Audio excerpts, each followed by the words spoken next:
Let's go back to the very beginning.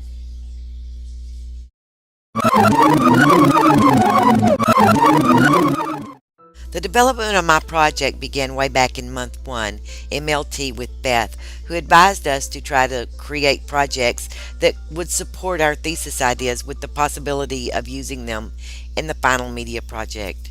So that's just what I did. Using the ADDIE process and storyboarding learned in month 2, Education Design and Evaluation, I created my Neologism Nation keynote presentation, including a wiki for posting final neologisms, concentrating on learning prefixes, suffixes, and root words in order to create new words. Month 3, Interpersonal and Intrapersonal Communication, was my first experience in a virtual world. Although I found Second Life a little creepy, it certainly caught my interest, and unconsciously I believed it sparked a wrinkle in my brain to think about learning and teaching in a virtual environment. It's easy if you try. Even though I had previously been introduced to Web 2.0 tools in my school district, the training and motivation course compelled me to take the time to explore and discover tools that I have continued to utilize and share with my colleagues at school and incorporate into my final media project as collaborative tools for students to post assignments that require a response, comment, ask questions, and evaluate their own and other students' work.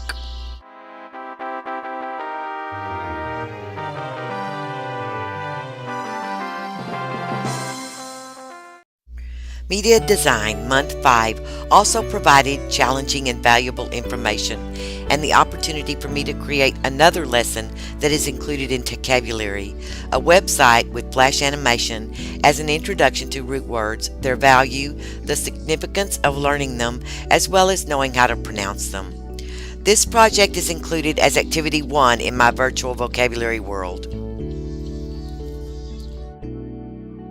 Month 6 presented me with music theory application, and yet another challenge because I do not sing, ever. I created a rap in this class entitled Maimed Messages that encourages the listener to refrain from using homonyms and commonly misused and confused words by learning to use them correctly. This project is Activity 5 in Vocabulary. To use words correctly, many are completely maimed. If you can learn these words, you'll be ahead in the game.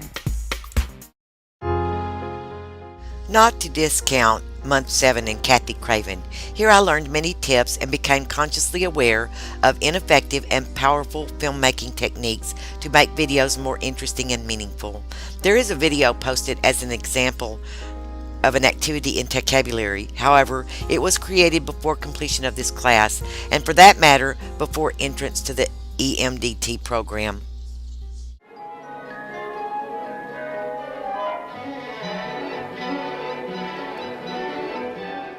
Gaming, Month 8, my unprecedented challenge. This is where my media project began to bloom, much to my chagrin. This man pushed me to open my mind and get past my fears and the challenges I experienced when tackling gaming in education.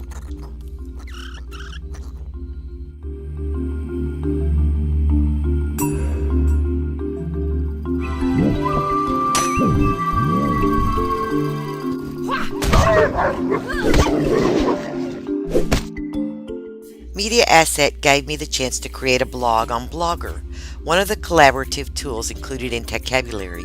However, I chose to create one in iWeb for Vocabulary just to get practice with that since I chose Blogger for my Media Asset course. Learning Management Systems Organization in Month 10 presented another ostentatious challenge. However, this course reinforced prior knowledge about using wikis, introduced Udo2 and how to publish in Facebook, a highly valuable tool. Both Udo2 lessons that I created were taken from previous course projects.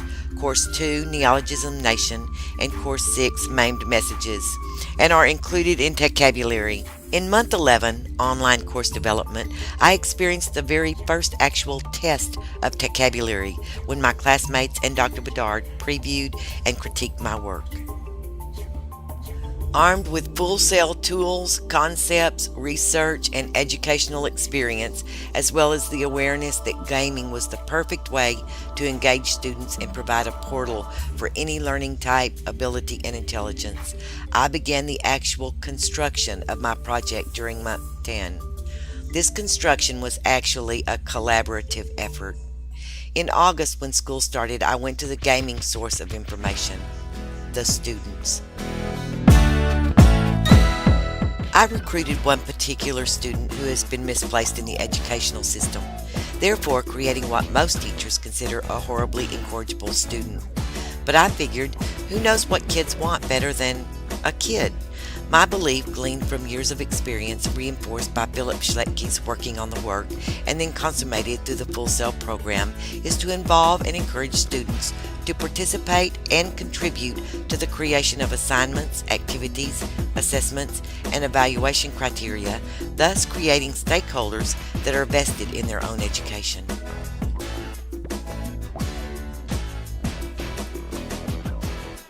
Together, this student and I, along with others along the way, went into MetaPlace to create. He advised me and assisted me in the creation of the basic virtual world after hearing my vision of Vocabulary. Blending student vision and educator vision, I believe, was the ideal union for interactive, engaging learning.